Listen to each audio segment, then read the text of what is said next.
fully retire doesn't mean what it used to either, because you can be retired from a career and continue to work. That's part of this change that's happening in our thinking and our approach to retirement.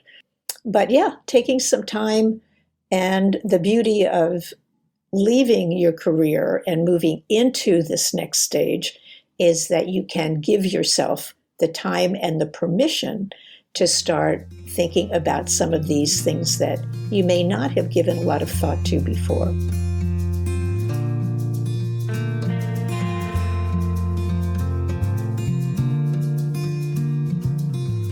Welcome to Zestful Aging, where I interview inspiring and influential guests who are making their mark on the world and contributing to the common good. Contributing to the common good in even the smallest of ways is one of the scientifically proven ways we can age with vitality and deep contentment. I'm your host, Nicole Christina, psychotherapist and fellow Zestful Ager.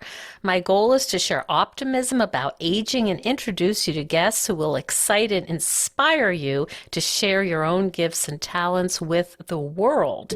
To find out more about this podcast, my web courses, and my brand new book, Not Just Chatting, How to Become a Master Podcast Interviewer, hop on over to zestfulaging.com. And while you're there, sign up for my monthly email newsletter, The Insider, where you will get behind-the-scenes looks at my interviews and other fun tidbits and occasional bloopers. Our music is courtesy of Judy Banker. Find out more at judybanker.com. Ever wonder what the host of Zestful Aging does when she's not podcasting? Creating one-of-a-kind earrings, of course.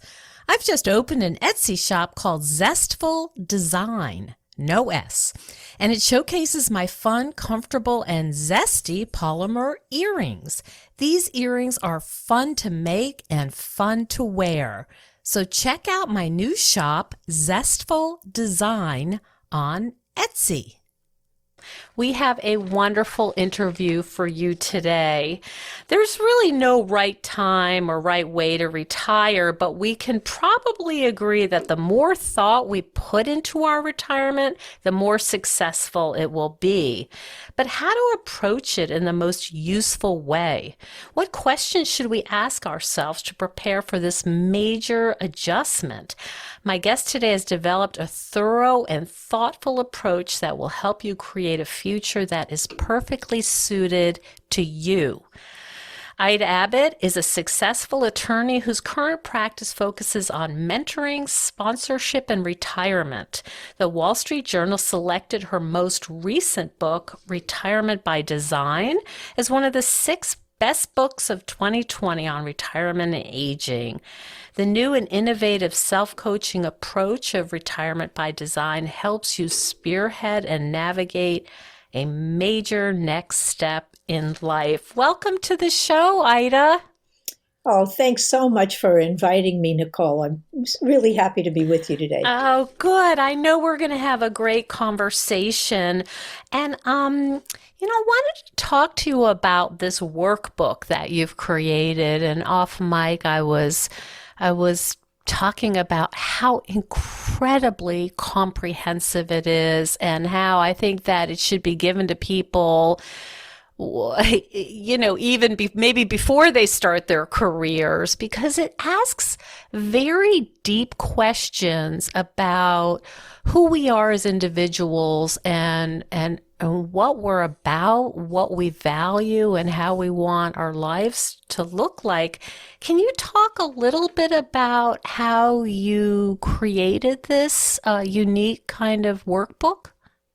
Sure. But first, lest you scare off people by talking about how comprehensive it is and how deep, I will tell you that, and I make it clear at the beginning, it's a workbook that's intended to be used for as long as you need, and you don't have to start at the beginning and work through. You kind of jump in at the area that is important to you at any particular time, because some people will start working with it early in their retirement process or even after they retire. And as kind of going along with your suggestion that that everybody get a copy before they start. Right. I'm hearing from a lot of people in their 40s and even in their 30s who are starting to think about not retirement the way we know it or the way we think about it today, but as a series of transitions they may go through in their lives. So they may work for a while and then retire, have sort of a brief retirement for a period of time to do other things and then come back to work. So there's really a revolution going on in terms of how we look at work in the course of our lives. I saw that you also talked about a gap year. Oh, you mean for people in retirement or Yeah. thinking about retirement? It's a great idea to anybody who can. We used to call those, and a lot of people still call them sabbaticals.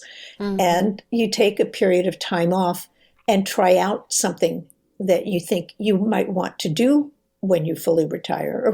And fully retire doesn't mean what it used to either, because you can be retired from a career and continue to work. That's part of this change that's happening in our thinking and our approach to retirement. But yeah, taking some time, and the beauty of leaving your career and moving into this next stage is that you can give yourself the time and the permission to start thinking about some of these things that you may not have given a lot of thought to before. Maybe now would be a good time to ask you to talk a little bit or give some examples in the book. There's so many great questions, but can you give our audience just an example of some of the questions that you ask us to reflect on? Well, depending on where you start, if you're talking about values, there's you probably know who David Brooks is. He's a writer and a columnist and a commentator, and he writes about the difference between resume values and eulogy values, or virtues he calls them. But basically, resume virtues are the things you do because they're needed to advance in your career. And so it's the people you meet, the schools you go to, the firms you join, and you do those things in part because you want to, but also because you think you should or you're advised to do them. And eulogy virtues are the things you want to be remembered for, the things that really are meaningful to you and where you want to make an impact in the world, the things you hope people will say about you in a eulogy. And so that goes to the more important questions about what's really important to you. And, the other thing is that work takes so much of our time throughout our lives. And once you reach the point where you can say, okay, I'm going to give that part of my life up, at least in its current form, you can then start to rebalance the work-life equation that you've been living. And a lot of people want to continue working when they retire, either in the same field, a different field, for money, as a volunteer. They may start new businesses. But you can do it on your own terms, in terms of what you want to do, what you really want to do, not just what you think you should do. Yeah. So it's a time of rebalancing as well. Yeah, one of the things that I loved about your book is that you ask such good questions. And we chatted a little bit about how you developed as somebody who was really good at crafting questions. Can you talk a little bit about that? Oh, sure. Well, I was a trial lawyer for 20 years before I opened my consulting practice. So when you take depositions, when you interview a witness, when you interview a client, sometimes you have to know the difference between a question that's investigatory or exploratory. It's open-ended. It's what you want to learn. It's you're looking for information. In some circumstances, you want to ask questions that are persuasive. They have to be more carefully crafted to basically manipulate or persuade or lead someone to the kind of answer you're looking for. Mm-hmm. And so I've always been very aware of how you ask questions, how you interview someone, the need to understand that most of the time we ought to be searching for information rather than assuming we have the answer. That's, as a trial lawyer, you don't put a witness on the stand. They tell you, until you know what the answer is that you expect them to give. I see. You have to be careful about how you ask that question.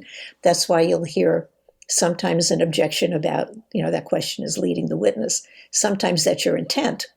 And there are rules about when you can use it and not.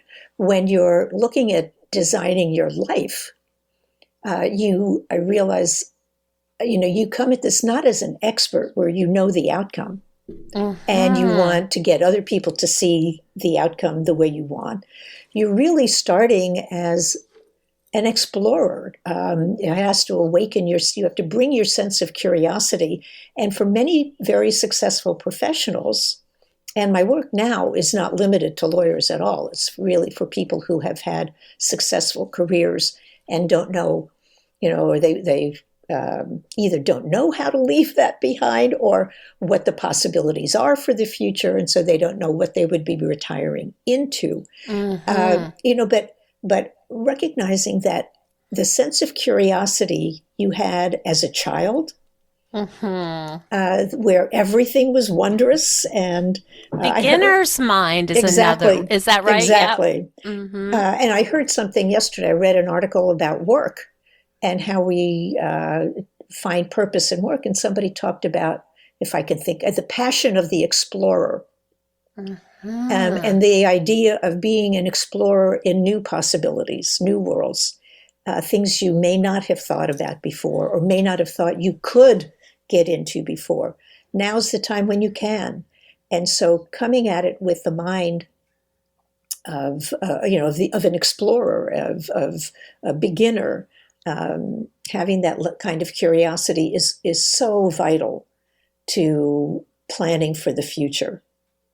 And I think it's an easy thing to lose. I know that as a psychotherapist, there have been times when I say to myself, well, let me just ask this follow-up question, sort of, for good form or something. And the answer is completely different than I assumed. And I've been doing this for 30 years. I think you get complacent and you feel like, okay, I kind of know what I'm doing here. Lo and behold, you worry that a client isn't going to have confidence in you unless you sound knowledgeable and authoritative. And that's very different because now you're the client, right? I mean, you're the one who's looking to other people for answers, looking to yourself, looking to your friends, to people you don't even know. So it's really it's sort of exercising muscles you may have let wither, because the curiosity you had before while you're working is how to make yourself smarter. And the humility, right? Too. Maybe yes. There's not as much humility. That's right. That's exactly right. You have to bring that up along with the curiosity as part of it. It's acknowledging that you don't have all the answers and being comfortable with that. Is that one of the challenges that you've heard as feedback, that this is really difficult for someone who's been successful and professional and knows a lot about what they're doing? Is that sometimes an obstacle for people in using this kind of exploratory tool? Some people, because they have not been particularly self-aware, or they haven't really thought about it too much. I've seen some people who they can't wait. They're so excited because they have so many interests. And for them, part of the challenge may be time management, setting priorities so that they're not busier in retirement and under more pressure and stress than they were before. But for a lot of people, if they haven't really thought about or brought to the surface the interests that they would like to pursue. Sometimes it's something old. I just did a webinar this morning and asked the audience about what they were thinking about doing in retirement, and there were wonderful answers, from becoming a master gardener to writing memoirs to landscape painting to starting a tech business. Wow. Right. I mean, it was all over. I've talked to people recently one woman is studying, she was a general counsel at a couple of very high-powered tech firms, and she's studying to be a voiceover artist. How interesting. And someone else who's learning how to fly planes. Oh my gosh. So, I mean, once you you start asking around, there are wonderful examples. Today's episode is sponsored by Kindra.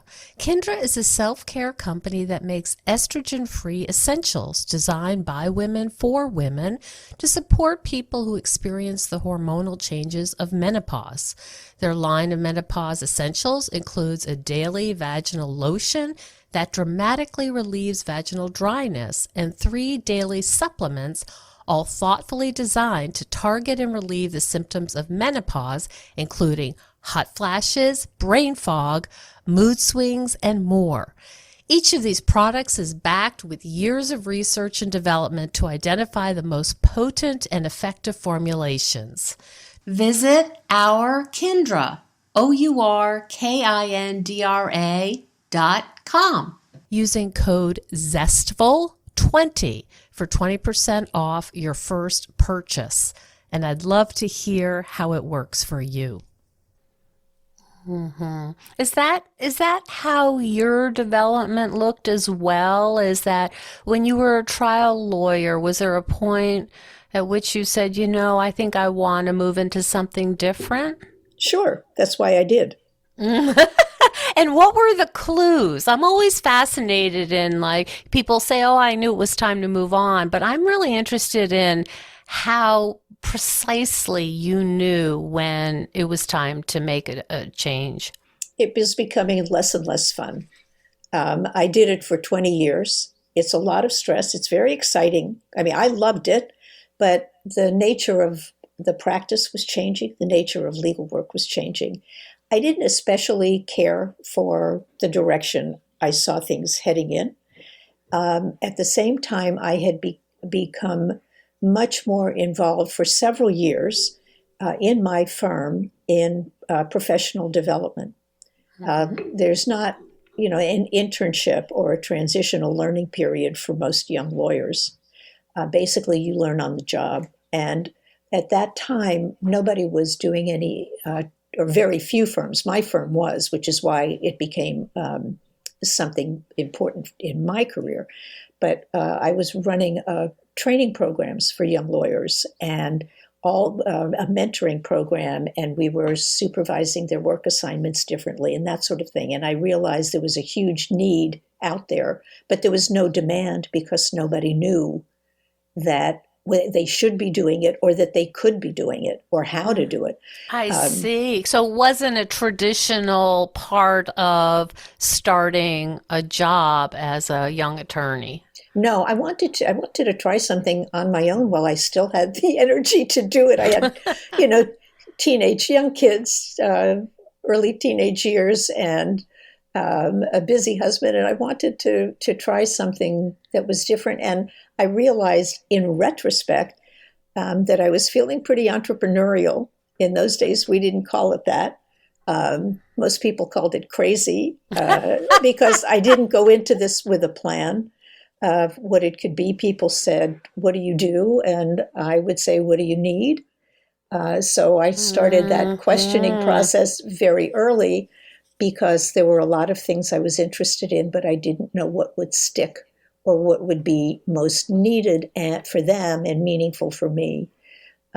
So I would not advise anybody to do that today unless you have a source of income and a lot of time because it's hard to start with nothing. Today, I would be much more thoughtful and strategic about doing my research while I was still working.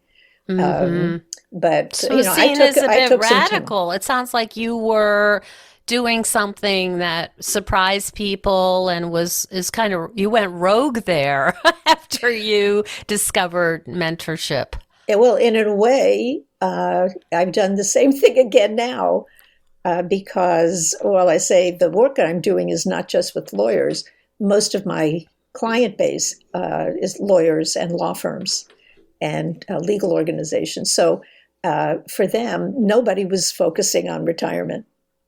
And since I've been involved in developing lawyers' careers for 25 years, this became a natural outgrowth of my work. My clients were asking me questions about what's next.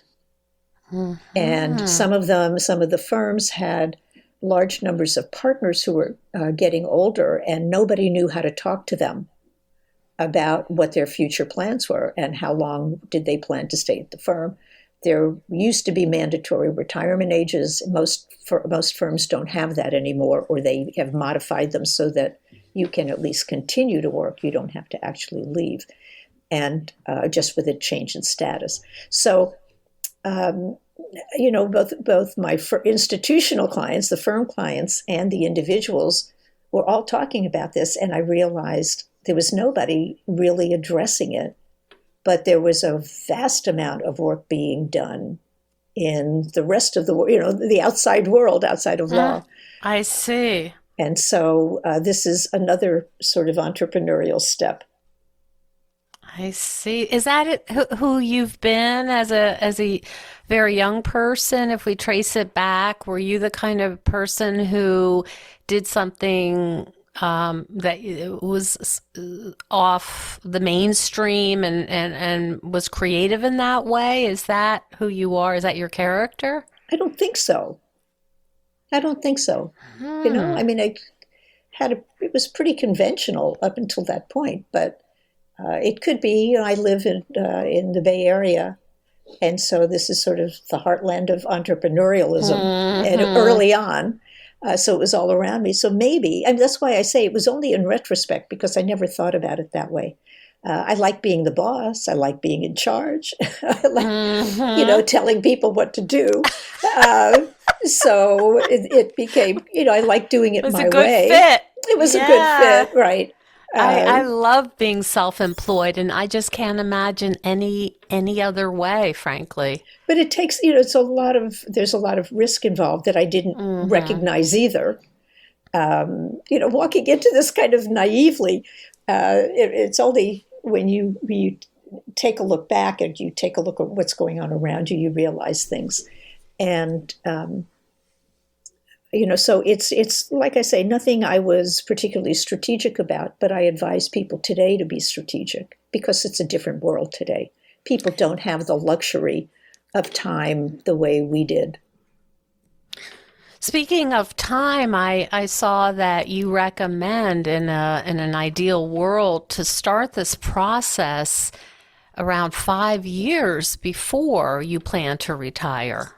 Oh, I think you could start this process at any point. Like I say, young people are starting it now because they're thinking, first of all, with an increased longevity. Yep. If you're going to live to be 90 into your 90s or even older, then how are you going to retire after a 30 or 40-year career and support yourself for another 30? Right. And you'll be healthy, most likely, right. And you don't want to just be hanging out and playing shuffleboard. Exactly. You would just, yep. I can totally see that. So people are rethinking careers, rethinking work, life, all of these things. And, I think it's more dramatic because COVID has sort of required people to take time and forced you may not want to think about these things, but I've never met anybody or talked to anybody who hasn't given some thought to it over the last year and a half, a couple of years. So, some people are just plodding along, they're doing it, they're fine, and other people are making big changes. That's why we're seeing the big quit. It's one of the reasons so many Yes. people are quitting. That's so interesting. Is this something that you're finding is an international phenomenon, or do you see this mostly in the US? Well, the program I did today and a program I did for the International Bar Association just last week, I think, both were had very significant attendance, and a good portion of the people who attended were outside the U.S. I think a lot of this has to do with work with cultures and how what value age is given. In the United States, we still have a youth worshiping culture, and ageism is a tremendous problem. We see that starting at, in people's 50s. In the tech world, it starts in 40s, where people are seeing as too old for whatever. And so, the attitudes toward age, feelings toward age are very different in many Western cultures, but especially in the US, compared to Asian cultures, for example, where elders are still highly regarded and highly respected and seen as contributing their wisdom and other efforts. But I think in terms of organizations, in terms of taking a look at how people live their lives and how work and life fit together, I think that is probably happening in developed countries worldwide. Yeah, that makes total sense. For our audience who are listening and obviously don't have the handbook in front of them or the workbook in front of them, I'm wondering if you can start us off with a few questions just to kind of get the wheels turning that you think are particularly important or a good place to start. So some of the questions have to do with, what do you think about your life so far? How pleased are you with your life overall? What do you love most about your life? In what areas are you most satisfied? In what areas are you most disappointed? What about your life would you like to change? What's missing from your life that you would like to add? What are your greatest accomplishments?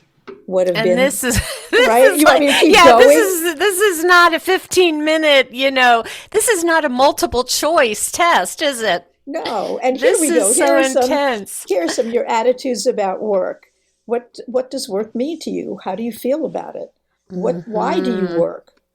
Aside from financial rewards, how have you benefited from work? For example, does it give you personal fulfillment? Are you providing a valuable service to others, or have you met interesting people? How important is work to your sense of who you are? What kind of work do you consider worthwhile? So, and then it Oh, goes wow. into, to what So extent good. does getting paid, how important is it to work for money? Does work have its own It's like an value? intrinsic value. It's It's intrinsic, right? interesting. As you've been talking, I was thinking about a guest that I interviewed who you may be familiar with. His name is William Damon. He's a psychologist at Stanford, and he talks about the life review. And it's it's a systematic process. It's not just like, oh, I'm thinking about my life now, but it really reminds me of some of your questions. What's been good? What would you change? What didn't you like? How's it gone? And you're really almost giving yourself a report card, Right. and then figuring out, analyzing, okay, And I you need data, right? and you can see that this is hard. For some people, it's not, but for most people, it's hard to actually sit down and think through those things. And so, one thing that's important to remember is that you don't have to share your answers with anybody. You're not turning this into someone else. This To is get for you. graded, yes. It's for you to understand and then to use in the way that is going to serve your interests and make things better for you. Yeah, I love that. I mean, even just the questions that you just asked, I mean, those are things that, on your drive to work or walking the dog, you can think, what were the highlights and what made that so pleasurable and satisfying, and what Exactly. can I take out of that? So it's almost like, you're planting these seeds. It's not only having someone sit down and go through this like a midterm, but really just giving just grist for the mill. Let's really think hard and deeply about what's going to make the next chapter the most successful and satisfying. But there's one thing I want to point out, because it's not just about thinking about these issues and who you are. It's got the whole process is based on an action orientation. The Mm-hmm. idea is to try stuff. What you're Yes. doing is trying to understand yourself better so that you can then figure out how to move forward in a way that's going to give you the things that will most satisfy you and allow you to minimize or get rid of the things you don't want to include. Mm-hmm. So Mm-hmm. it's got a very practical solution Yes, no, focus. and thank you for clarifying. And you talk about like prototyping and Right. then testing. It's not just you're sitting around and meditating. You're getting out and trying some of these ideas. Well, that's the critical part, is Mm-hmm. trying stuff. Even if you Yep. don't go through a deep self-analysis, it's not a matter of sitting down and putting a plan together and writing it out and making it elegant and perfect. The Mm-hmm. only way you really learn anything is by getting out and doing it. Mm-hmm. And so you need to try things. If you think you want to travel, everybody talks, so many people talk about traveling. They also want to study, or they may want to work and do some community service. There are programs where you can combine those. You can take a 3-month course in Italy on art.